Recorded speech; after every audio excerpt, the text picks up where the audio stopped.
Click. No. Binabaha dyan. Click. No. Malapit yan sa fault line at madalas ang landslide dyan. Ba yan? Click. Secret. Secret! Secret! Walang secret! Yes or no lang! Kuntang ka lang mo ito eh. Hindi ko kasi alam kung prone sa bahay sa fault line yung lugar na yun eh. Teka lang, tignan natin sa geohazard map. Ano ba itong geohazard map na to? Yan yung mapa na ginagawa ng Mines and Geoscience Bureau ng Department of Environment and Natural Resources o DENR na tumutukoy sa mga lugar na mabilis bahain at delikado sa landslide. Sabitin mo yung telepono. Mabilis bahain at delikado sa landslide? Oh. Taga-saan ba yung pamilya mo? Yung tatay ko kasi, taga Tarlac. Yung nanay ko, taga Maguindanao. Labo. Teka lang. Kung taga-Tarlac at Maguindanao, kasama sa 10 lugar na madalas bahain eh. Ito, tignan mo ha.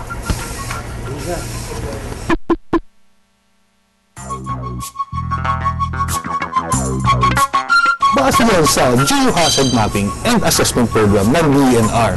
Pati pala nito Manila kasama, kaya dapat ang mga residente sa lugar doblehin ang pag-iingat. Talaga? Teka nga, tawagan ko sila inay at itay, baka hindi pa nila alam. Hello, Nay. Mag-ingat kayo dyan ha, kasi yung kasama ko dito, sabi, kasama daw ang Tarlac at Maguindanao sa 10 lugar na mabilis bahain eh. Tsaka, yung bahay inay. Ikaw, taga-saan ka naman? Ako? Nay, ingat ha. Ingat ka na. Tatay ko taga Southern Leyte. Si inay naman, taga Cebu. Ibig sabihin, marunong ka magwaray. Medyo. Waray kwarta, waray break. Ano ibig sabihin nun? Galing mo ha. Wala kang pera, wala ka pa utak. Joke lang.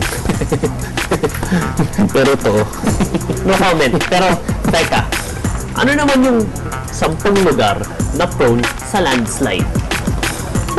teka, ito na tayo eh.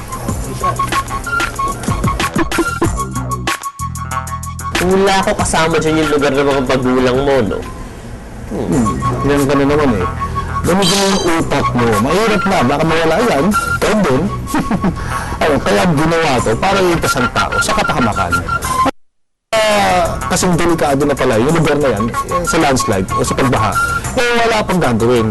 Kaya yung mga tao, walang kaalam-alam. Oo nga, no? Marami ang namamatay dahil sa kawalan ng kaalaman eh. Ayos din itong geohazard map na to, no? Kasama din ba to sa PDP? Yan ang gusto ko sa'yo. Nani-isip. Saka pala, isa to sa mga paraan na nakatala sa Philippine Development Plan. Para daw handa at ligtas ang publiko sa oras ng mga sakuna. Yan, nakapaloob yan na sa cluster ng paghahanda sa nagbabagong klima. PDP. Para pala yan sa lahat, no? Di ba ibig mo sabihin ng PDP ginawa talaga para sa akin? Sa atin pala. Oo naman, kung alam mong handa ka na pagdating ng mga sakuna, kahit pa mararamdaman mo ang pag-unlad dahil mababawasin yung peligro na idudulot ng mga sakuna. Talaga nga matutulungan tayo ng geohazard map na to. Bukod ba sa pamamahagi ng geohazard maps na to, tuturuan din silang bumasa?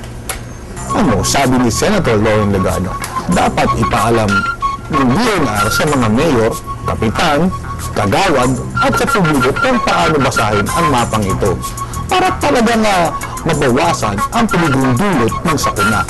Halimbawa, gusto mong i-relocate ang mga apektado ng baha. Ilipat mo siya sa mataas na lugar, yun pala prone din sa landslide. Dahil hindi nabasa ang geohazard map. Alam mo, may nabasa akong pag-aaral eh. Ang sabi, marami daw namamatay dahil sa mga sakuna. Tapos, hindi nila alam kung anong gagawin at saan pupunta sa oras ng sakuna. Kaya ganun. Tapos, ano pa nga bang sabi nun? Alam na natin ngayon kung anong dapat gawin, di ba? Kasi, meron ng ganito. Tama yan. Pwede mong makita ang geohazard map sa websites ng DNR. dnr.gov.ph, ngb.gov.ph, Philippine Information Agency, pia.gov.ph, at sa Environmental Science for Social Change, pssc.org.ph.